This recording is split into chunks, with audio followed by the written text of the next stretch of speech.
नमस्कार दोस्तों, और आज डेली प्रेडिक्शन में आपका स्वागत है। आज हम बात करेंगे 1 सितंबर की एनर्जी किस तरह की रहने वाली है। उम्मीद करती हूँ 31 की वीडियो आपने ऑलरेडी देखी होगी। उम्मीद करती हूँ कि 31 को कुछ बहुत अच्छे चेंजेस आपकी लाइफ में आए, और अगर नहीं देखी है तो आप रोज़ाना गाइडेंस के प्लेलिस्ट में जाके 31 की वीडियो जो है वो देख सकते हैं। अगर आपको एडिशनल मैसेज चाहिए तो आप इंग्लिश वीडियो का एंड देख सकते हैं, वहाँ पर एक एडिशनल मैसेज होता है। तो लेट्स सी कि सितंबर 1 की एनर्जी किस तरह की है। और उम्मीद करती हूँ कि सितंबर का महीना हमारे लिए बहुत अच्छे चेंजेस लेके आएगा, बहुत फास्ट चेंजेस लेके आएगा। Guides angels, what is the message for September 1, 2021? What is coming? What do we need to know? What is going to happen? What is the guidance? What is going to happen? Energy of September 2021। Guides angels energy. Okay, so कुछ cards आ गए हैं। Okay, पहला card है queen of pentacles. और अगर आप queen of pentacles का card ये वाला ध्यान से देखें तो इसके हाथ में एक पेंटिकल है जो डफली की तरह लग रहा है, और इसके हाथ में एक बोन है। अगर आप ध्यान से देखें तो ये यहाँ पे बोन है एक, मतलब ये एक्चुअल में अगर आप इसको इस तरह से लें तो ये लगता है जैसे बोन जो होता है वो एक तरह से जब कोई चला जाता है, या जब किसी भी जानवर या इंसान किसी की डेथ हो जाती है और उसका पूरा बॉडी जो है वो ख़त्म हो जाता है, तो लास्ट में जो बचता है वो बोन्स ही होती हैं। और पुराने टाइम में बोन्स से शायद जानवरों की बोन्स से हथियार या इस तरह की चीज़ें जो है वो बनाई जाती थी। और ये कहीं ना कहीं एक तरह से एक सिंबलाइजेशन है, जहाँ पे आइडली क्वीन ऑफ पेंटिकल जो है वो ग्राउंडिंग बताती है। अगर आप देखें उसके पैर किस तरह से ग्राउंड पे हैं तो वो ग्राउंडिंग बताती है। लेकिन जिस तरह की डिपिक्शन यहाँ पर है, मुझे ऐसा लग रहा है जैसे ये कार्ड इंडिकेट करता है जहाँ से एक रीबर्थ, एक रीस्टार्ट, एक नई बिगनिंग, या कहीं पुराने जीवाश्म, कहीं कोई पुराने सबूत, कहीं कोई पुरानी चीज़ें जो हैं वो वापस। और अगर आप देखें ये डफली की तरह पर है, तो अगर इस पर बोन हिट करेगी या बोन लगाएंगे तो आवाज़ आएगी। तो कहीं कोई पुरानी चीज़ कहीं, और इसके पीछे अगर आप पेड़ भी देखें तो वो भी बहुत ज़्यादा पुराना है, मतलब एक तरह से पेड़ पे कोई ग्रोथ नहीं है, जबकि queen of pentacle ideally growth का ही सिंबलिज्म होती है। लेकिन ये कहीं ना कहीं एक नई शुरुआत, एक नई बिगनिंग जो एक्चुअली में पास्ट से जुड़ी हुई है, एक्चुअल में बहुत पुरानी चीज़ों से आ रही है। एक नया जो रैबिट होता है वो बेसिकली जंप लेता है ना, लंबी लीप्स लेता है, तो एक नई लीप। और फाइनली अगर इसके सामने देखो आप तो थोड़ी थोड़ी ग्रोथ है। तो बिन ऐसी सिचुएशन में जहाँ कोई भी ग्रोथ नहीं थी, कोई भी चीज़ें नहीं दिखाई दे रही थी, कोई भी विजिबिलिटी नहीं थी, उसमें किसी तरह की विजिबिलिटी, किसी तरह की ग्रोथ, किसी तरह की नई बिगनिंग जो है वो ये कार्ड इंडिकेट करता है। हीलिंग, पैशन, ये दोनों चीज़ें भी ये कार्ड इंडिकेट करता है। और साथ में आपको अपने फीट के हेल्थ का थोड़ा सा ध्यान रखना है और ग्राउंडिंग ज़रूर करनी है आज के दिन में। सेकंड कार्ड जो है किंग ऑफ सोर्ड्स है, और अगर आप देखें तो किंग ऑफ सोर्ड्स जो है वो एक्चुअली इवैल्यूएट कर रहा है एक तरह से बैठ के, उसके हाथ या पोस्चर आप देखें उसका, तो वो रेडी है खड़े होके निकलने के लिए अपनी जर्नी पे। तलवार उसकी तैयार है, लेकिन वो एक्चुअल में वेट कर रहा है, इवैल्यूएट कर रहा है कि क्या सिचुएशंस हैं, या ये जो वाकई में जंग मतलब ऐलान हुआ है, या वाकई में जो ग्रोथ स्टार्ट हुई है, या जो वाकई में ये चेंज स्टार्ट हुआ है, जहाँ पे एक्चुअल में ये भी हो सकता है कि जहाँ पे मनी जो है जितना भी था वो यूज़ हो गया बेसिकली, राइट। तो जहाँ पे भी शुरू हुआ है, किंग ऑफ स्वॉर्ड्स का कार्ड है जो एक्चुअली इवैल्यूएट कर रहा है कि एक्शन कब लेना है और कैसे लेना है। तो ये हो सकता है कि आपकी लाइफ में बजटिंग या सिचुएशंस या मनी सिचुएशंस को लेकर किसी तरह के चेंजेस हों, और आपको थोड़ा सा सोच समझ के रुक के एक्शन लेना पड़े। और दो कोर्ट कार्ड एक साथ आए हैं, विच मीन्स कि लोग भी 1 सितंबर में आपकी लाइफ में ज़्यादा इन्वॉल्व होंगे। एक्चुअली में बहुत लोगों के बीच में कुछ होने वाला है, क्योंकि अगर आप देखें तो यहाँ पे एक क्वीन है, एक किंग है, और अब एक प्रिंस भी आ गया है। तो ऐसा लगता है जैसे सारी सिचुएशंस, सारी चीज़ें वैल्यूएट करके एक किंग ने डिसीजन लिया है कि उसको प्रिंस को अभी वॉर में भेजना है, या वॉर स्टार्ट करनी है, या लड़ाई स्टार्ट करनी है। क्योंकि अगर आप देखें तो इसने वॉर का पूरा अटायर पहना हुआ है, और इसका जो घोड़ा है उसने भी कवच पहना हुआ है एक तरह से, तो पूरा वॉर का अटायर है। तो मुझे ऐसा लगता है कि आप लोगों में से कुछ लोगों की लाइफ में कुछ ऐसे डिसीजंस हो सकते हैं जहाँ पे आप आगे अपनी जर्नी के बारे में, आगे की लाइफ के बारे में, एक्शन के बारे में, आपने आगे कैसे बढ़ना है, आपने क्या स्टेप्स लेने हैं, उनके बारे में सोचें। और दूसरा ये भी हो सकता है कि लोगों से जुड़े हुए कुछ मैसेजेस, कुछ कम्युनिकेशंस जो हैं वो आपकी तरफ आ सकती हैं। चौथा कार्ड प्रिंस ऑफ कप्स है। दिस इज स्ट्रेंज क्योंकि सारे लोग एक साथ आ रहे हैं। चौथा कार्ड प्रिंस ऑफ कप्स है और ये इमोशंस का कम्युनिकेशन का कार्ड होता है, इमोशनल कम्युनिकेशन बेसिकली। और अगर आप देखें तो ये बहुत फास्ट नहीं होता है। ये घोड़ा आराम से खड़ा है, पानी के पास है और वो अपना कप लेके आगे बढ़ रहा है बेसिकली। तो वो वेट कर रहा है कि कब उसको वो कप जो है किसी को देना है, या कब वो चेंज आएगा, या कब वो कम्युनिकेशन कंप्लीट होगी। तो जो मैंने बोला कि हो सकता है कि आज का दिन आपकी लाइफ में लोगों से रिलेटेड कुछ कम्युनिकेशन, कुछ चीज़ें आपके पास आएँ, और हो सकता है कि आप इमिडिएटली कोई फास्ट एक्शन जो है वो लेना चाहें। तो आपको अपने आप को इमोशनली बैलेंस रखना है उस फास्ट एक्शन के लिए। एंड अमेजिंग लास्ट में प्रिंस ऑफ वैंड्स है। दिस इज़ सरप्राइजिंग क्योंकि ये कंप्लीट कोर्ट कार्ड्स एक साथ आ गए हैं, जबकि कोर्ट कार्ड्स एक साथ ऐसे नहीं आते हैं यूजुअली, कभी भी नहीं देखे मैंने आज तक। मेरे को 10 भी नहीं, 13 या 14 साल हो गए रीडिंग्स करते हुए। मैंने आज तक कभी भी कोर्ट कार्ड्स एक साथ नहीं देखे ऐसे। प्रिंस ऑफ वैंड्स है। प्रिंस ऑफ वैंड्स एक तरह से ये विक्ट्री या एक तरह से ये लीप बता रहा है। अगर आप देखें तो घोड़ा भी हवा में है, ये भी हवा में है, और ये मुस्कुरा रहा है एक्चुअल में, एक तरह से शांत है, आंखें बंद हैं। और ये विक्ट्री का कार्ड या कनेक्टिविटी का कार्ड है। और यहाँ पे बहुत सारे लोगों का कार्ड है, मतलब बहुत सारे लोग एक साथ, हर एक जो कोर्ट कार्ड्स होते हैं वो इन लोगों को रिप्रेजेंट करते हैं यूजुअली। और अगर आप देखें तो यहाँ पे एक क्वीन है, एक किंग है, एक प्रिंस है, दूसरा प्रिंस है और तीसरा प्रिंस है। तो मतलब बेसिकली एक क्वीन, एक किंग और 3 प्रिंस, 5 लोग एक्चुअली टोटल मुझे इस कार्ड में दिखाई दे रहे हैं।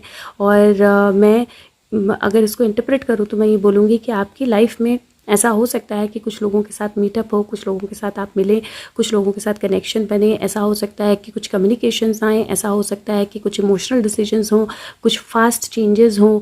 और लेकिन अल्टीमेटली सब कुछ अच्छे के लिए होगा, अल्टीमेटली सब कुछ वर्कआउट करेगा। और आज का दिन हो सकता है 1 सितंबर, बहुत सारी कम्युनिकेशंस अराउंड यू भी आएंगी और कुछ क्लियर कनेक्शंस जो हैं वो दिखाई देंगे, कुछ क्लियर कनेक्शंस जो हैं वो बनेंगे, क्योंकि कहीं ना कहीं वो क्लियर कनेक्शंस दिखाई दे रहे हैं इस कार्ड पे। एक नई ग्रोथ, एक नई बिगनिंग दिखाई दे रही है, एक नया लीप दिखाई दे रहा है। और बहुत मेजर चेंजेस हैं। दीज आर लाइक, मतलब ये ऐसे चेंजेस हैं जो बहुत ज़्यादा लोगों पे निर्भर करते हैं या लोगों के साथ कनेक्ट करते हैं। मैं डेफिनेटली एक क्लैरिफिकेशन कार्ड ज़रूर निकालूंगी यहाँ पे, क्योंकि मुझे लगता है कि वी नीड अ क्लैरिफिकेशन। तो guys, 1 September, can you please clarify, give some more message about 1 September. क्या होने वाला है, क्या होगा, क्या हमें जानना ज़रूरी है, क्या हमारे लिए गाइडेंस है। 1 September 2021। Guides, angels, can you give any additional message. Again एक और king. See, this is what I am saying, this is strange, क्योंकि अब आपने देखा मैंने दूसरे डेक से कार्ड निकाला, लेकिन फिर से किंग ऑफ कप्स आ गया, एक और किंग कार्ड आ गया। अपने इमोशंस को बैलेंस रखें। मुझे ऐसा लगता है कि 1 सितंबर को बहुत सारे लोग एक साथ आने वाले हैं आपकी लाइफ में। हो सकता है कि लोग आपसे मिलने आए, हो सकता है फैमिली मेम्बर्स आपसे मिलने आए, हो सकता है ज़्यादा कम्युनिकेशंस हो। और मैंने पर्दा बंद कर दिया है ताकि आपको कार्ड्स क्लियरली दिखाई दें। तो आइडली यस, मुझे ऐसा लगता है कि बहुत सारे कम्युनिकेशन, बहुत सारे मैसेजेस, बहुत सारे लोग, बहुत सारी चीज़ें जो हैं वो आपकी लाइफ में आने वाली हैं। ट्रैवल हो सकता है, एक और चीज़ जो मुझे लग रहा है, ट्रैवल हो सकता है, कोई डिसीजन मेकिंग हो सकती है, कोई एवैल्यूएशन हो सकती है। जल्दबाजी में डिसीजन नहीं लेना है आपने, थोड़ा सा एक इमोशनल बैलेंस जो है, क्योंकि किंग ऑफ कप्स भी है, एक इमोशनल बैलेंस जो है उसका आपने थोड़ा सा ध्यान रखना है। देखते हैं दूसरा मैसेज क्या है। 1 September. Angels, what is the message for 1 September? Okay, now these are too many cards, but okay. देखते हैं क्या मैसेजेस हैं। पहला मैसेज है ट्रिकस्टर, और ये मैसेज बिल्कुल इनके ऊपर आया है। ये जो लोग हैं जो दिखाई दे रहे हैं, इनके बिल्कुल ऊपर ट्रिकस्टर का मैसेज आया है। और ये जो पहला डेक मैंने यूज़ किया है, ये ड्राउट क्राफ्ट टैरो डेक है। और ये जो दूसरा डेक मैं यूज़ कर रही हूँ, ये नेचर स्पिरिट टैरो डेक है। और मैं इसके कार्ड्स जो हैं वो यूजुअली मैं आपको पढ़ के बताऊंगी, क्योंकि मैं ये नहीं चाहती कि इसका कोई भी मीनिंग मिस इंटरप्रेट हो। और इस कार्ड्स में इन कार्ड्स में अगर आप देखें तो इन कार्ड्स में पिक्चर्स भी बहुत बहुत अलग टाइप की हैं। तो ये कार्ड्स बोलते हैं कि जैसी चीज़ें दिखाई दे रही हैं वैसी नहीं है, और जो चीज़ें ऑन द फेस बुरी दिखाई देंगी वो एक्चुअल में अच्छी हो सकती हैं, और जो अच्छी दिखाई देती हैं दे रही हैं वो बुरी भी हो सकती हैं। तो फेस वैल्यू पे कुछ ना लें, सरफेस के नीचे देखें और थोड़ा सा अपने आप को बैलेंस्ड रखें डिफ़िकल्ट सिचुएशंस में। और कार्ड्स बोल रहे हैं कि आप एक्चुअल में थोड़ा सा फ़न कर सकते हैं या अपने मोल्ड से बाहर निकल सकते हैं। तो ट्रिकस्टर का कार्ड जो है वो बेसिकली ये इंडिकेट करता है कि जो चीज़ें जैसे अभी ये पेड़ सारे आपको वाइट दिखाई दे रहे हैं, लेकिन एक्चुअली वाइट नहीं है ना, बर्फ़ पड़ी है। जैसे ही बर्फ़ झड़ जाएगी तो वो एक्चुअली वापस ग्रीन दिखाई देना शुरू हो जाएंगे। तो कई बार कुछ चीज़ें हमें वैसी नहीं दिखाई देती हैं जैसे वो होती हैं, और आपकी लाइफ में इतने लोगों का जब इन्वॉल्वमेंट होगा तो पॉसिबिलिटी है कि कुछ चीज़ें बिल्कुल क्लियर ना हो। तो थोड़ा सा अपने आप को आराम दीजिए और बीनीथ द सरफेस, क्योंकि एक्चुअल में ये सब वाइट दिखाई दे रहा है लेकिन वाइट है नहीं, और यू नेवर नो कि यहाँ पे नीचे पानी है या ये फॉक्स यहाँ पे चल रही है वो पानी में गिर जाएगी या एक्चुअल में वो आइस स्केटिंग कर पाएगी, तो कुछ भी हो सकता है, राइट। तो ये एनर्जी ही ऐसी है जहाँ पे 1 सितंबर एक ट्रिकस्टर की तरह एनर्जी होगी, जहाँ पे जो चीज़ें दिखाई देंगी जैसी वो वैसी होंगी नहीं, और आपको थोड़ा सा अपने आप को बैलेंस रखना है, केयरफुल रहना है और चीज़ों को पॉजिटिवली या डिफरेंट तरीके से देखना है। दूसरा कार्ड आया है warrior of the heart, amazing. तो ये जो कार्ड है इसमें अगर आप देखें तो एक भालू है और वो आगे बढ़ रहा है, बेयर है वो आगे बढ़ रहा है, और इसमें भी बर्फ़ जो है कम्प्लीटली दिखाई दे रही है। बर्फ़ जो होती है ना वो कहीं ना कहीं अनक्लैरिटी का या एक तरह से जैसे ये सरफेस को ढकने वाली जो चीज़ आपको क्लियरली नहीं दिखाई देती है, बर्फ़ जो होती है वो सब चीज़ों को ढक देती है, राइट। और ये कार्ड बोलता है कि आपके अंदर वॉरियर की स्पिरिट है, अपने एक्शंस में आप इम्पैक्टेबल रहिए। कौन क्या बिलीव करता है उससे कोई फ़र्क नहीं पड़ता है, क्योंकि जो क्रिएटर है, जो डिवाइन है, उसको सच का पता है।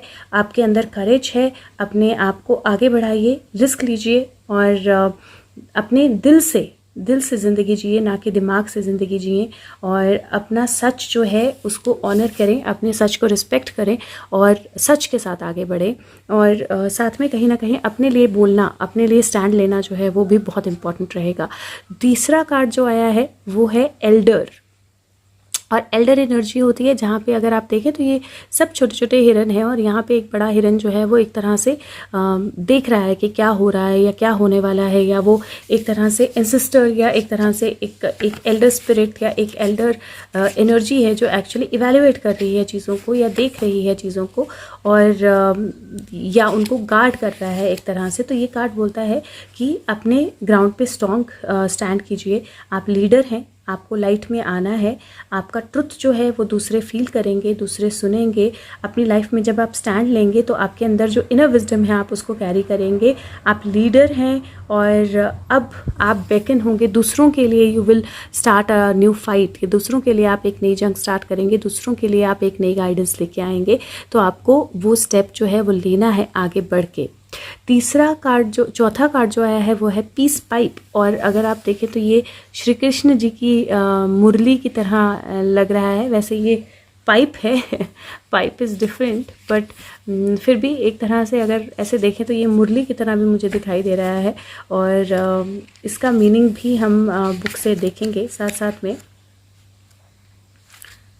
Piece pipe, okay. ये कार्ड बोलता है कि पुराने जो वुंड्स हैं लोगों और सिचुएशंस के साथ, उनको हील करना बहुत ज़रूरी है, और जो भी चीज़ें आपको अमेंड करनी है वो कीजिए, अपने आप को माफ़ कीजिए, दूसरों को माफ़ कीजिए, और आपको किसी भी तरह का बर्डन जो है उसको लेकर आगे नहीं बढ़ना है। अब आप मेंटर हैं, अपने आप ही ब्रिजेस जो हैं उनको हील कीजिए, दोबारा रिक्रिएट कीजिए और दूसरों को भी हेल्प कीजिए वो करने में। अगेन जिस तरह से मेरे को एनर्जीज़ लग रही हैं ना, बहुत सारी स्ट्रॉन्ग एनर्जीज़ जो हैं, मतलब बहुत सारे लोग, बहुत सारी चीज़ें, बहुत सारे सिचुएशंस, और जब बहुत सारे लोग एक साथ आते हैं तो कन्फ्यूजन्स भी होती हैं, राइट।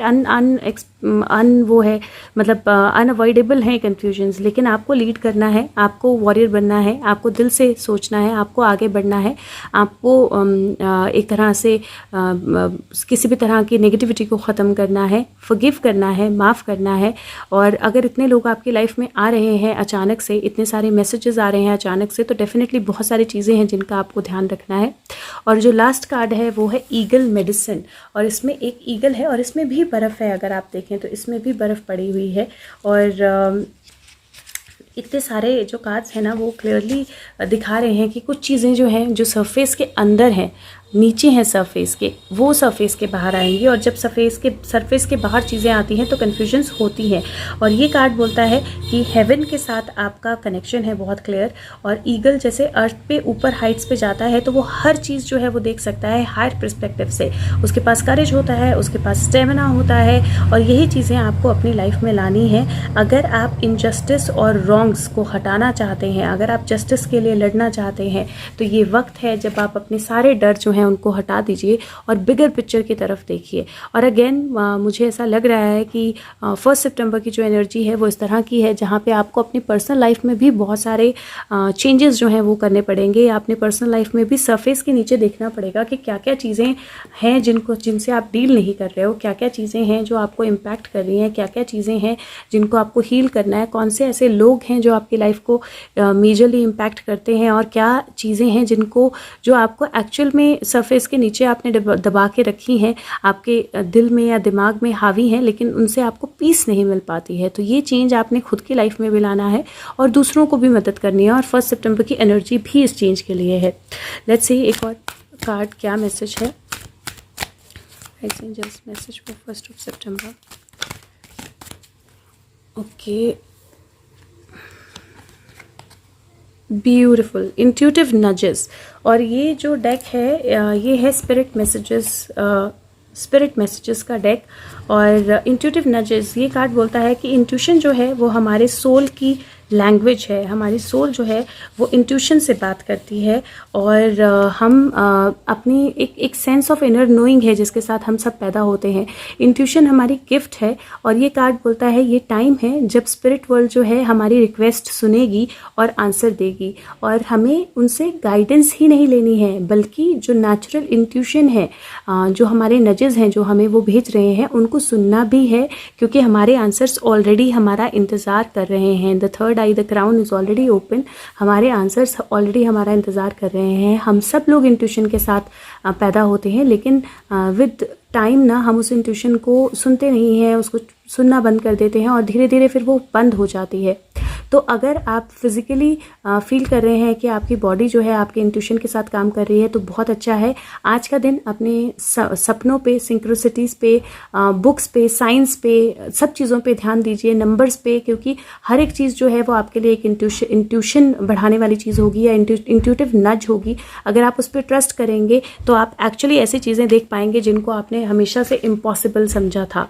तो बहुत मेजर पॉजिटिव चेंजेस जो हैं वो आपकी लाइफ में आ सकते हैं। अपनी इंट्यूशन की बात आपने ज़रूर सुननी है। बाकी उम्मीद करती हूँ 1 सितंबर कुछ अच्छे चेंजेस लेके आए। मैं आपके साथ मिलूंगी नेक्स्ट वीडियो के साथ। Take care of yourself. Bye bye. Thank you.